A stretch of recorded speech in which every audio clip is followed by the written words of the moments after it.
Então, Mateus 24, versículos de 5 a 8, diz-nos assim a palavra de Deus: porque muitos virão em meu nome, dizendo eu sou o Cristo, e enganarão a muitos. E ouvireis de guerras e rumores de guerras. Olhai, não vos assusteis, porque é mistério que tudo isso aconteça, mas ainda não é o fim. Porquanto se levantará nação contra nação, e reino contra reino, e haverá fomes e pestes e terremotos em vários lugares, mas todas essas coisas são o princípio das dores. Que Deus nos abençoe, que Deus nos conduza nessa reflexão, e que o seu Espírito nos conduza a toda a verdade. Irmãos, a grande tribulação será um período terrível de perseguição, de dor e de sofrimento decretado por Deus. É inevitável, o mundo não tem como evitar, está decretado, ela vai acontecer. Não há nada que eu e você possamos fazer, porque ela está decretada. Nesse tempo haverá grande sofrimento na terra, porque Deus trará castigo pelo pecado. Será um tempo de julgamento por toda a maldade e incredulidade da humanidade. Em regra geral, os crentes concordam que a terra passará por uma grande tribulação. Jesus falou dela no sermão profético, Mateus 24, Marcos 13, Lucas 21, Paulo em 1 Tessalonicenses e 2 Tessalonicenses, capítulo 4 e capítulo 2 da sua segunda carta. João cita a grande tribulação em vários textos do livro do Apocalipse. Teólogos e estudiosos concordam que Daniel profetizou sobre a grande tribulação em Daniel capítulo 9, principalmente nos versos 26 e 27. Todos concordam que haverá, todos concordam que acontecerá. Entretanto, existe uma discordância sobre o tempo em que ela vai acontecer e se a igreja passará ou não por ela. Para melhor compreensão, podemos dividir a história em 3 pontos. Preste atenção, para você compreender bem, para você entender tudo isso, eu vou dividir a história com vocês em 3 pontos. Primeiro é o período inicial, que começa com o nascimento de Cristo até a destruição de Jerusalém e do templo no ano 70. Então esse é o primeiro período que nós vamos avaliar. Vai começar com o nascimento de Jesus, a encarnação do Verbo, a destruição de Jerusalém e do templo no ano 70. O segundo período é chamado de tribulação, também conhecido como princípio das dores. Vem da destruição de Jerusalém, ele começa com a destruição de Jerusalém e com o aumento das dores até o início da grande tribulação, que será o terceiro período. É na tribulação, ou seja, no segundo período, é no princípio das dores, que surgirão falsos profetas e falsos cristos com maior intensidade. A mensagem principal desses impostores, desses falsos, será que o fim do mundo chegou. Nesse período, as pessoas vão olhar e vão ouvir em todos os lugares: olha, o fim chegou, o fim já está próximo, está às portas, o fim chegou. Esses falsos profetas e falsos mestres, esses falsos cristos, eles começaram a aparecer desde a época dos apóstolos.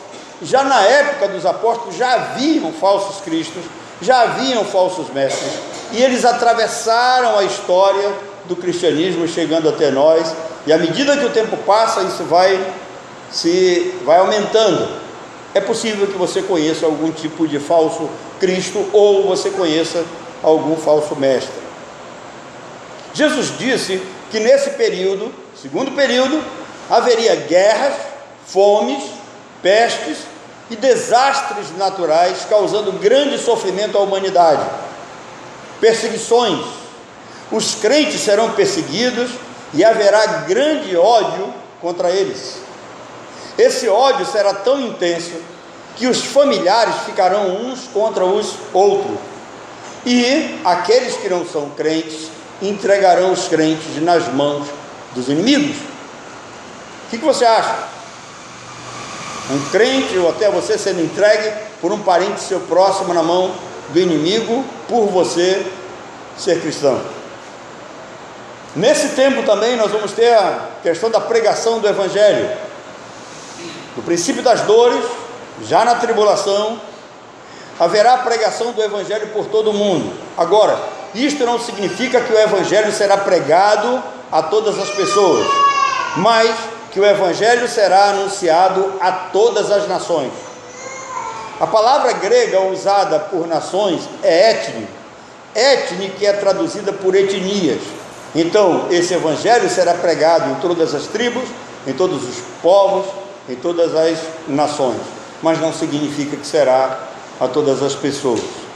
Entenda, já nos nossos dias, é possível que tenham pessoas morridos sem ouvir falar do Senhor Jesus Cristo e do Evangelho.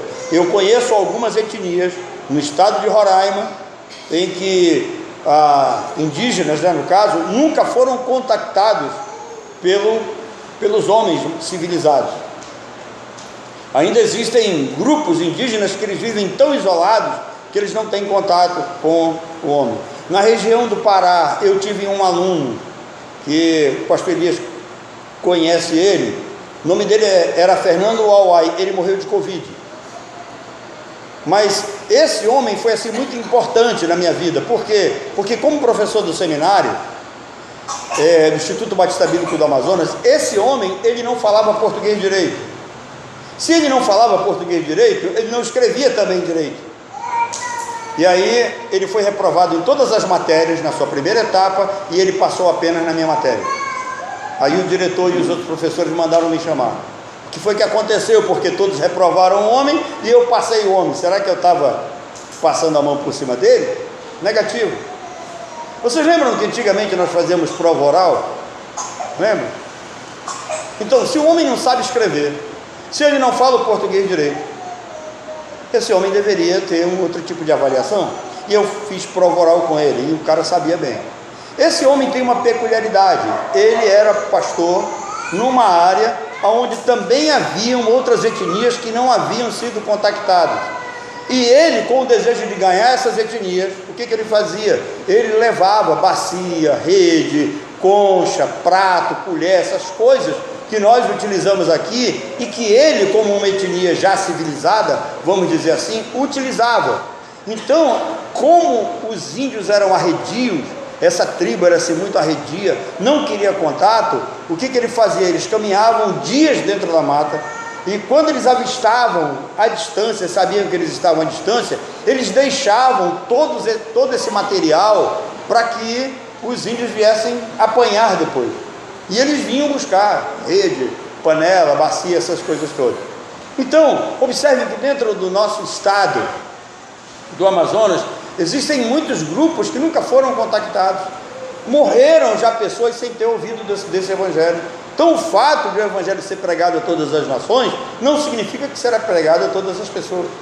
Nós vamos ter um problema com isso, porque o apóstolo Paulo, escrevendo aos Romanos, no capítulo 2, ele vai dizer para nós que aqueles que sem lei pecaram, também sem lei morreram, e sem lei serão julgados pela lei do coração. Aí tem um problema, porque Atos vai dizer para nós que não há nenhum outro nome dado entre os homens pelo qual importa que sejamos salvos, a não ser pelo nome de Jesus. E se alguém morre sem ouvir falar de Jesus, eu sinto muito, eu não posso fazer nada.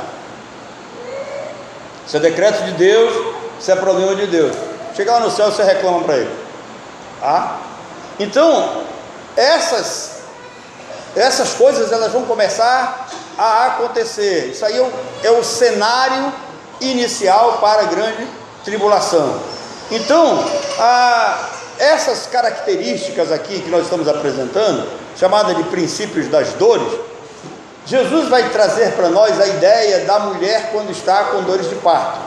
O que Jesus está querendo ensinar? Ele está querendo dizer que à medida que a grande tribulação se aproxima, à medida que a terra está vivendo a tribulação, para a grande tribulação, essas coisas vão se intensificar, elas vão ser cada vez mais frequentes. Quando eu vejo pregadores dizendo que nós já estamos na tribulação, eu fico pensando, esse sujeito, acho que ele deve estar meio apressado, porque nós não estamos nem perto disso, tem muita coisa ainda para acontecer, e esse período de tribulação, que antecede a grande tribulação, ele já será um período horrível. A grande tribulação nem se fala, ela será tão horrenda que a humanidade nunca viu e jamais verá outra igual. Jesus disse isso. Agora, por que eu afirmo que está longe? Recentemente, eu acho que talvez vocês, como são jovens, deve ter sido a primeira pandemia que vocês enfrentaram na vida. O mundo ficou abalado, assustado com a Covid, lembra? Irmãos, a Covid foi fichinha diante da peste negra. Quem teve peste negra desejaria ter Covid. A peste negra foi uma pandemia causada por uma bactéria chamada Yersinia pestis. Ela era transmitida por pulgas, ratos, animais domésticos já contaminados, e contato por pessoas ou por animais já contaminados. Em 6 anos, só a Europa teve aproximadamente 25 milhões de mortes, só a Europa. A Covid não chegou nem a 20 milhões no mundo. Mortos, casas e terrenos eram queimados para evitar a contaminação de outros. Vocês imaginem alguém chegar e dizer, encontrar pessoas mortas dentro de casa, ninguém vivo, e mandar colocar fogo em tudo.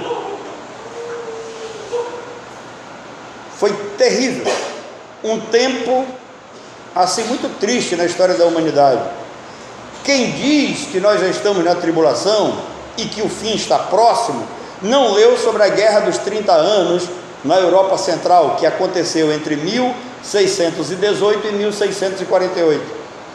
Uma das guerras mais cruéis e sangrentas da história, motivada por questões políticas e religiosas. Foi tão terrível que as suas proporções foram parecidas com a Primeira Guerra Mundial. E a Primeira Guerra Mundial, ela matou aproximadamente 50 milhões de pessoas, fora a miséria que ficou o mundo e a destruição causada por essa guerra. Todos os eventos relacionados no princípio das dores, citados por Jesus, eles estão acontecendo. Nós temos hoje nos nossos dias falsos profetas, nós temos guerra, tem uma aí bem conhecida, né?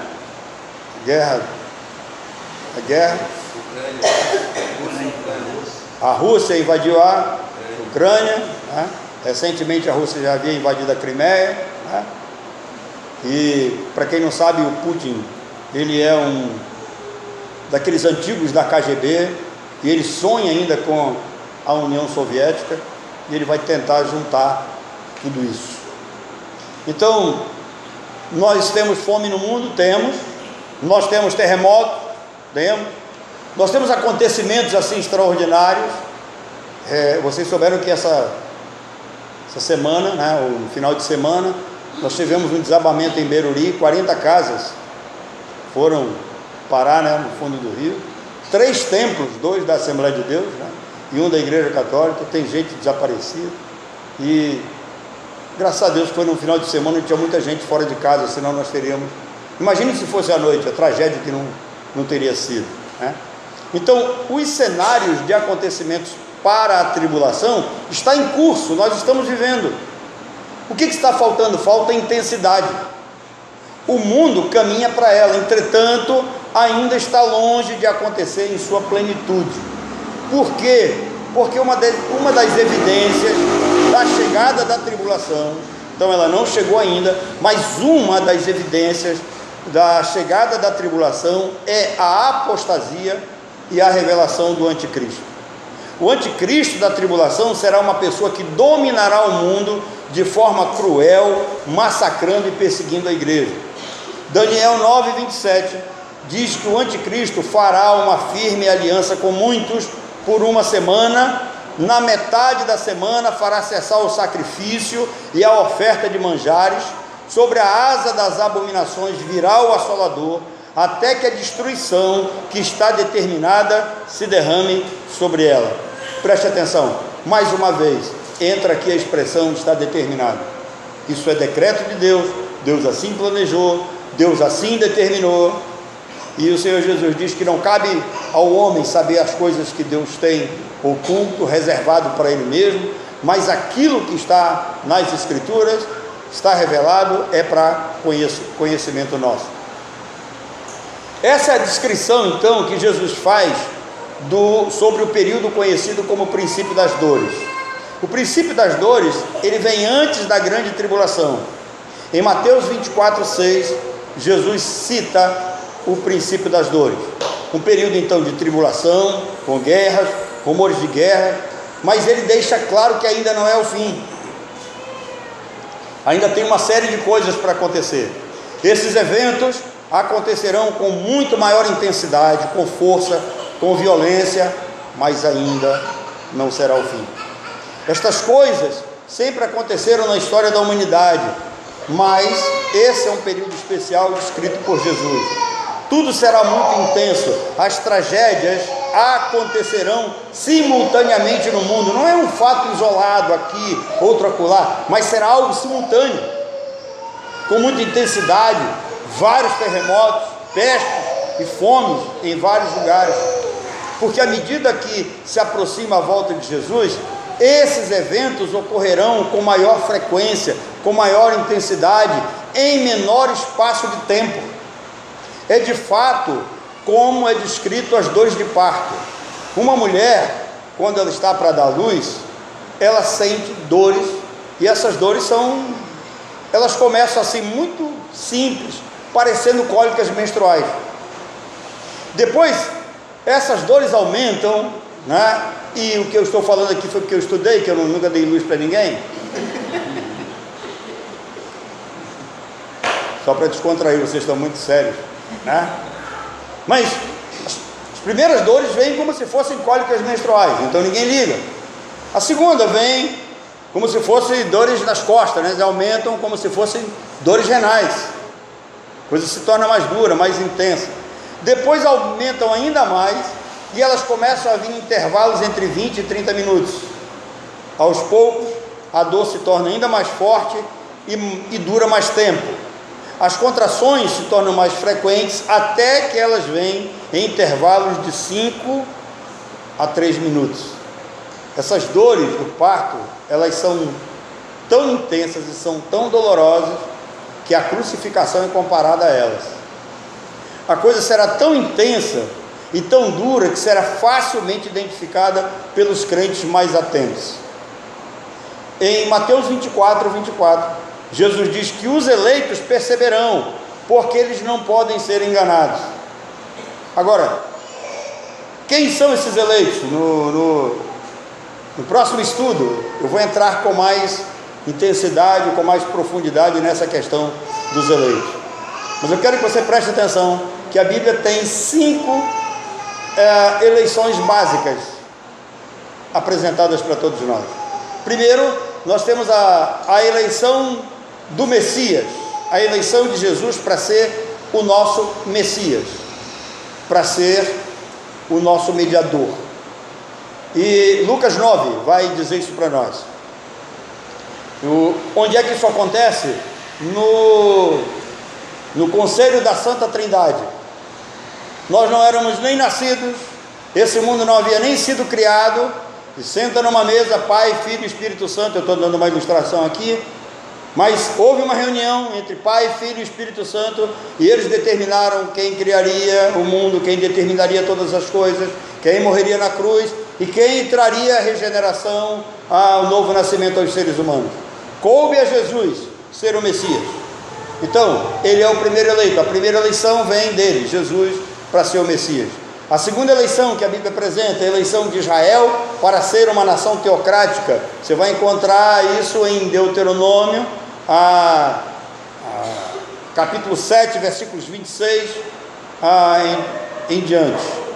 Mas leia Deuteronômio capítulo 6 e 7, que está lá direitinho, tá? O profeta Amós vai dizer a escolha de Jacó. Jacó, claro que é descendente de Abraão, um dos pais da nação de Israel. Então Israel é a segunda eleição na Bíblia para ser uma nação teocrática.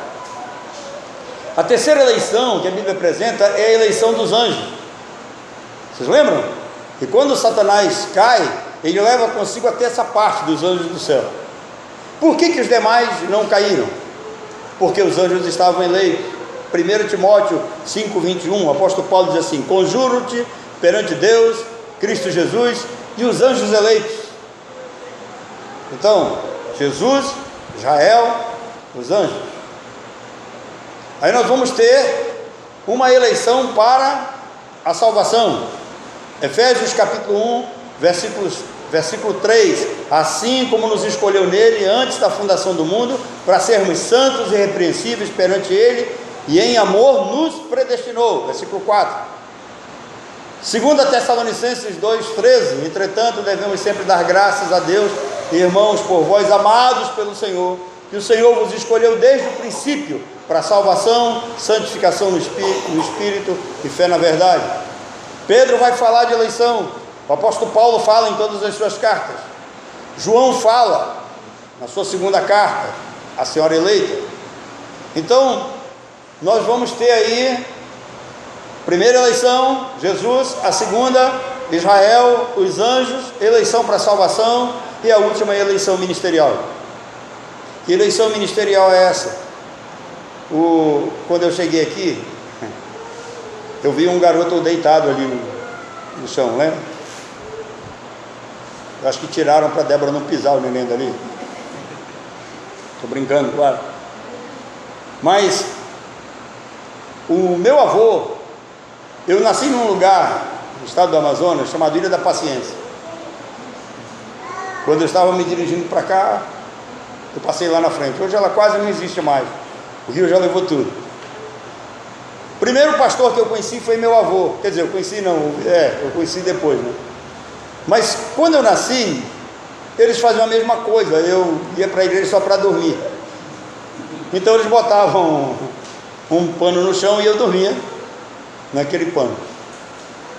E antes de meu avô, né, ser convertido, eles, muito católicos, eles diziam que eu ia ser um frade. Por quê? Porque antigamente botavam um camisão na gente, não sei se vocês sabem, tinha um buraco aqui, um negócio aqui, metia, o cara ficava igual um padre mesmo, e eles me apelidavam de frade. E aí, depois que meu avô foi convertido, ele disse que eu seria um pastor. E eu nasci, e eu cresci dentro de casa, na minha família, ouvindo isso: o Aldenir vai ser pastor, o Aldenir vai ser pastor. Quando eu fiquei inteligente, eu disse: eu quero ser tudo na vida, menos pastor. Aí eu comecei a despertar para a vida. Irmãos, eu sou escritor, eu tenho 5 livros lançados, né? Eu recebi menção honrosa da editora Abril pelos meus trabalhos lançados. Eu escrevo para alguns jornais, né? Por isso que o meu tempo é assim, muito corrido. E eu esqueci essa história de pastor, até que um dia, quando Deus tem o chamado, não tem como você escapar.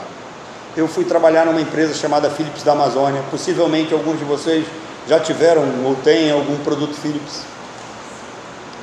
E quando eu cheguei lá no primeiro turno, às 5h30 da manhã, eu vi 4 pessoas reunidas debaixo de uma árvore. No dia seguinte eu me aproximei deles e perguntei: o que vocês fazem debaixo daquela árvore? Nós estamos ali reunidos todos os dias para orar. Eu disse: posso me associar com vocês? Eles disseram: pode. De que igreja você é? Eu falei: eu sou da igreja batista. Eles tomaram um susto. Batista? Eu falei: por quê? Vocês acham que só assembleiano que ora? Batista também ora. E aí me associei a eles. Nós criamos um grupo de evangelismo dentro da fábrica. Desse grupo de evangelismo surgiu a UID, União de Evangelismo, Discipulado e Edificação nas Indústrias. Eu fui eleito o primeiro presidente.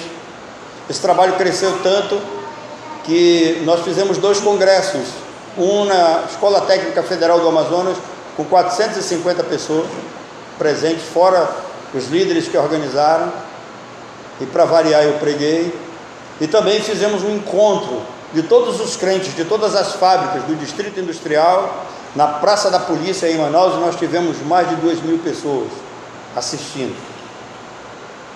E quando um dia eu estava, depois de todos esses eventos, eu estava me dirigindo saindo do refeitório e voltando para o meu setor de trabalho, um homem chamado Francisco Ramiro bateu no meu ombro e disse: eu preciso falar com você.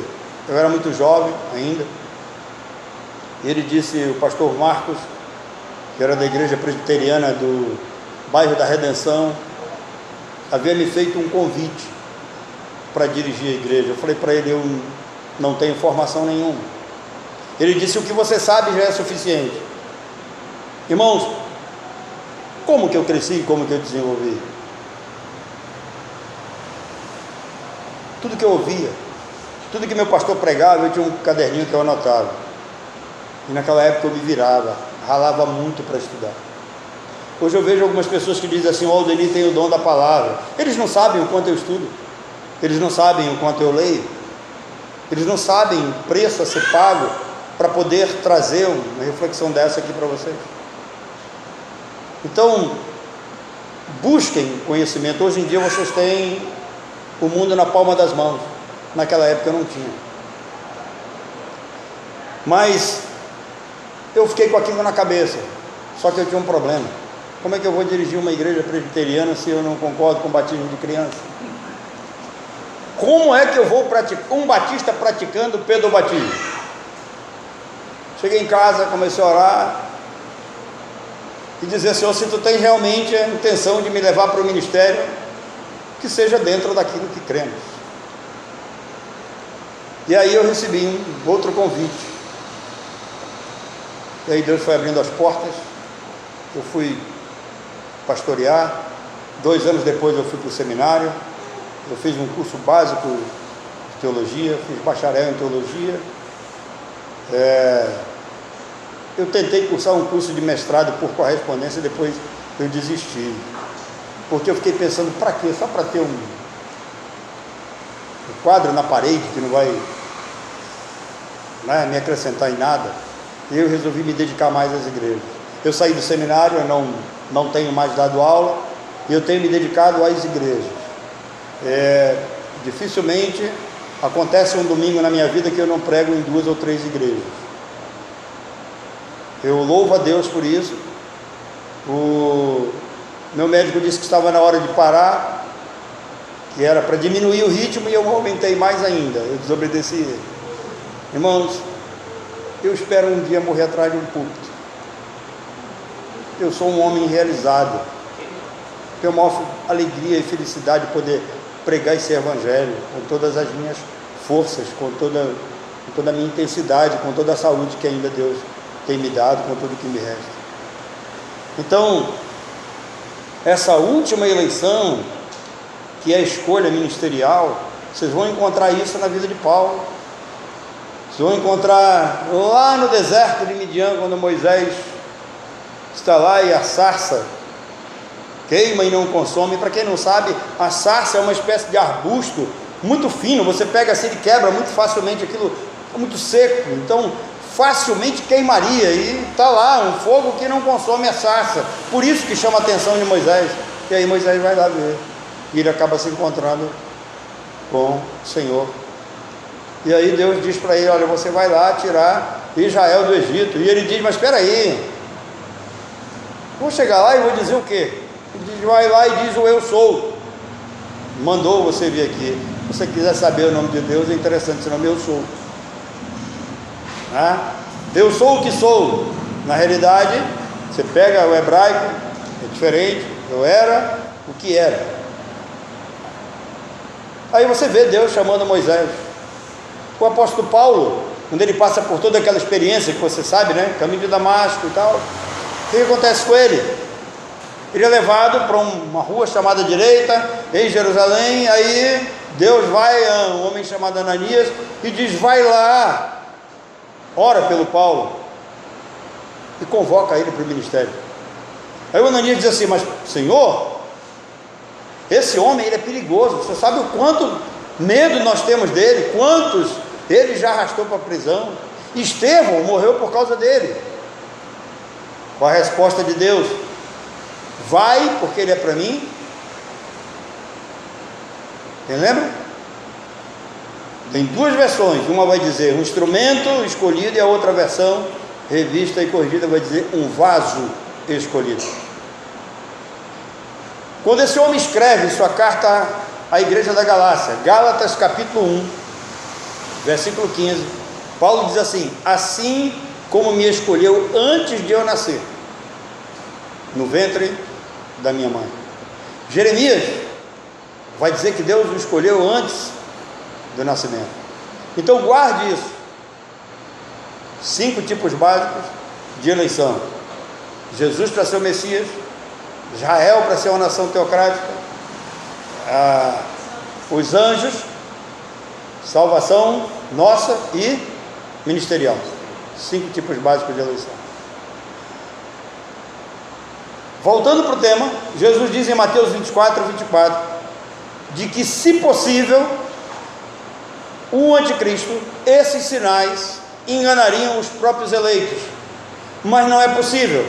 Os eleitos não serão enganados, eles vão perceber, porque esse grupo vai estar atento, esse grupo não vai estar precisando que ninguém lhes diga: desperta tu que dormes, e Cristo esclarecerá.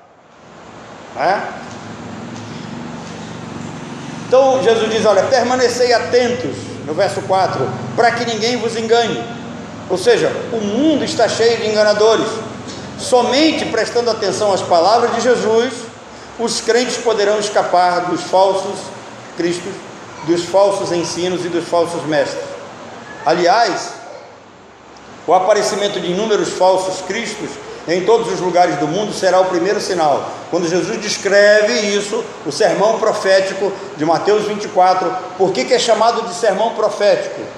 Porque em Mateus 24, os discípulos, eles estão ali, começa com a saída do templo. Eles estão saindo do templo e eles olham para o templo e chamam a atenção de Jesus e dizem: Senhor, olha a majestade do templo, olha a suntuosidade do templo. Aí Jesus diz: não ficará pedra sobre pedra. Então por que é o sermão profético? Isso chama a atenção dos discípulos. Aí os discípulos perguntam: peraí, o senhor está falando de quê? Aí Jesus diz: destruição de Jerusalém e a destruição do templo. Isso acontece no ano 70. Os discípulos perguntaram: será esse o tempo em que tu vais restaurar o reino a Israel? Fala para nós, conta para nós quais são os sinais dos últimos dias e da tua vinda. Aí Jesus começa a descrever Mateus 24. Qual é o problema com Mateus 24? É que aí tem um grupo vai e diz: não, aquilo ali é para judeu. Só que eles não entenderam a linha de tempo que Lucas traça. Isso que eu quero começar a pensar com você amanhã, essa linha de tempo, para poder chegarmos até as últimas coisas, até a nossa entrada na Nova Jerusalém, se Deus assim me permitir. Então, o surgimento de falsos cristos será o primeiro sinal para o início da tribulação. O segundo sinal da tribulação serão guerras e rumores de guerra. O mundo vai ferver como um caldeirão. Os líderes mundiais, frenéticos por poder, por dinheiro, criarão inúmeras guerras. Fome e pestes, tempos de escassez, de mortalidade, será o terceiro sinal. Terremotos em diversos lugares, será o quarto sinal. A terra será sacudida, abalada. Daí em diante nós teremos o terceiro período. E tudo isso aqui vai acontecer até a metade da semana de Daniel. Então 3 anos e meio. A partir daqui nós teremos o terceiro e último período, que é de fato já o período da grande tribulação, que, de acordo com o sermão profético, de acordo com a linha de tempo traçada por Lucas, de acordo com Daniel, de acordo com Paulo escrevendo aos Tessalonicenses, e preste atenção que eu vou trazer para vocês a junção de todos esses textos como se fossem um. Qual é o grande problema dos teólogos dos nossos dias? É que com seus corações armados, com aquela briga de pré, pós, eles não conseguem ver que todos os textos falam da mesma coisa. É só você observar os detalhes. Então, vai terminar com a segunda vinda de Cristo, o julgamento do mundo, e a entrada dos santos na glória. Agora, vocês lembram ainda dos dois primeiros períodos? Se o terceiro período será a grande tribulação, o primeiro período, que eu disse a vocês, deu-se início com o nascimento de Jesus, a encarnação do Messias. Na teologia chama-se de kenosis. Kenosis é a encarnação, o Deus que se faz gente, Deus que desce da sua glória e encarna. Irmãos, nada na Bíblia acontece por acaso. O mundo espiritual, ele é muito mais organizado do que esse mundo material aqui. Tem coisas que nós nem imaginamos. Para Jesus encarnar, e já que ele é Deus, ele vai descendo e ele vai se esvaziando. Lembra que tem um texto que diz assim: deve existir dentro de nós o mesmo sentimento que houve também em Cristo Jesus. Mesmo sendo Deus, não usou com usurpação ser igual a Deus. Antes a si mesmo se esvaziou. Então, a doutrina da kenosis eu denomino de doutrina da autolimitação. Jesus se autolimita. Tem gente que pensa e olha assim que ele era totalmente humano. Não, ele era Deus e homem habitando no mesmo corpo. As duas naturezas não se chocavam. E o que é interessante é que os discípulos fazem uma pergunta para ele, ele diz assim: acerca desse assunto o filho não sabe, só quem sabe é o pai. Ele está falando como homem. Quando ele entra na casa de Simão, e nós vamos ver isso no domingo à noite, vai ter um culto lá, na casa de Simão, fariseu, acontece um culto, um dos cultos mais interessantes e informativos das Escrituras. E quando ele entra na casa do Simão, aquele homem, ele vai fazer um teste com ele. O Simão, entra aquela mulher, lembra? Entra uma mulher, a mulher se joga aos pés dele, a mulher começa a chorar, né? Enxugar os pés dele com os cabelos e beijar os pés dele. Aí o Simão faz um julgamento, lembra? Simão disse: se esse aí fosse realmente o Messias, o profeta que estava para vir, ele saberia quem é essa mulher, porque ela é uma pecadora. Aí Jesus olha para ele assim e diz: Simão, eu tenho uma história para te contar. Ele diz: então conta, mestre. Aí Jesus conta a história, que eu vou falar isso em detalhes no domingo. Por que estou citando isso para vocês? Porque o Simão julgou em secreto, ele julgou na sua mente, ele não falou para ninguém, e Jesus foi lá dentro da mente dele. Somente o Deus onisciente faz isso. Quando Jesus foi morto na cruz, e ele morreu realmente, ele começa a derramar o seu sangue lá no Getsemane. Quando eu digo a vocês que tudo na Bíblia tem uma razão de ser, por que Jesus vai para o Getsemane? Ele não foi para lá fugindo. Ele foi para lá porque Getsemane no hebraico significa lugar da prensa. E é lá que Jesus começa a receber todo o peso da lei e dos nossos pecados sobre ele. E esse peso é tão terrível que ele começa a sangrar pelos poros. E em agonia ele ora cada vez mais. A parte humana diz: se possível, passa de mim esse cálice sem que eu beba. Lucas 9, quando vai citar a transfiguração, estavam lá com Jesus. O que eles estavam conversando? Verso 35 vai dizer para nós. Eles estavam conversando acerca do que Jesus iria passar, a Via Crucis. Ele começa a derramar o seu sangue ali. Depois Jesus é levado, é preso, ele vai parar na fortaleza Antônia, ele é açoitado, e o açoite ali que o soldado romano dava era algo tão terrível que, se Jesus não fosse Deus, teria morrido só no açoite. Ele começa a derramar seu sangue ali, e depois em direção ao Gólgota, seu sangue vai sendo derramado. O profeta Isaías vai dizer uma coisa para nós no capítulo 53, quando a multidão vem atrás, e diz que a multidão pisava no sangue de Jesus. Isaías diz que haveria cura. O sangue do Messias traria cura para as pessoas, e aquilo acontece literalmente.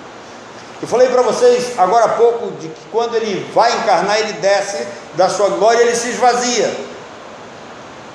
E quando ele vem descendo, ele vai deixando as suas coroas. Por quê? Porque quando você lê Apocalipse capítulo 1, diz que os cabelos de Jesus, a face de Jesus brilha,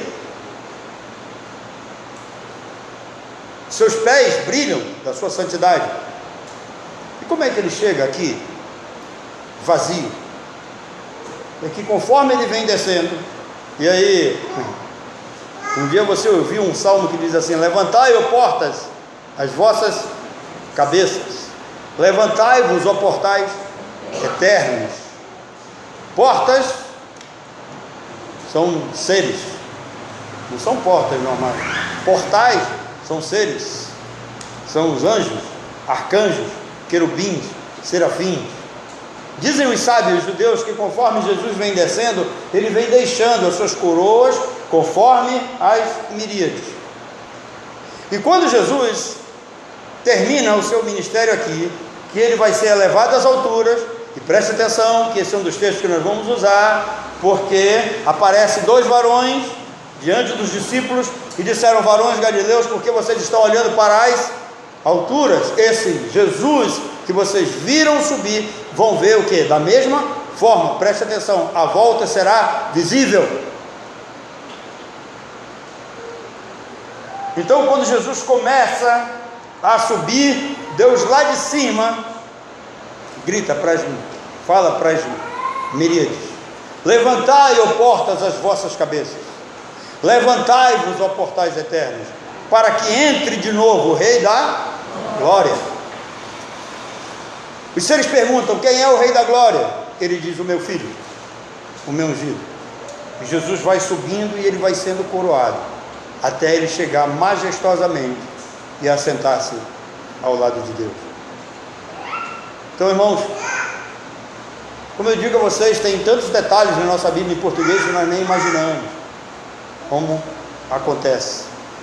Então Jesus prometeu que voltará para inaugurar um novo começo, uma nova vida, um novo céu e uma nova terra. É maravilhoso ter a certeza que em Cristo a vida será restaurada para a eternidade. As tribulações, todo o sofrimento terreno passarão. E preste atenção, que quem primeiro enfrentou essa tribulação máxima foi Jesus. Ele disse aos discípulos: tem de bom ânimo, respirem fundo, porque vocês não sofreram nenhum pingo do que eu sofri. Eu venci o mundo.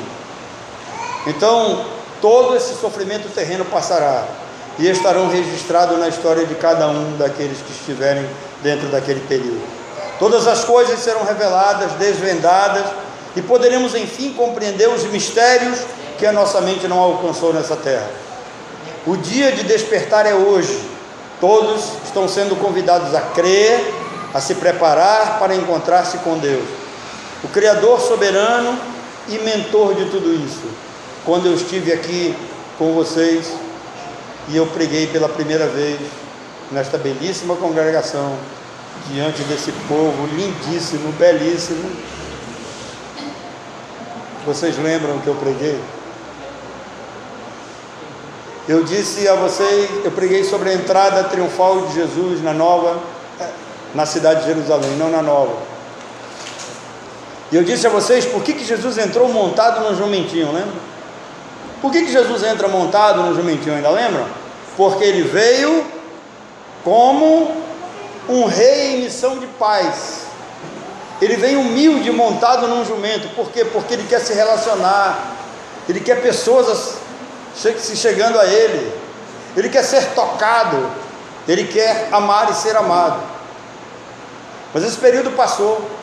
Agora Jesus vai voltar montado num cavalo branco com uma espada na mão, e ele vem para a guerra. a graça vai se fechar. Então, o dia de despertar é hoje.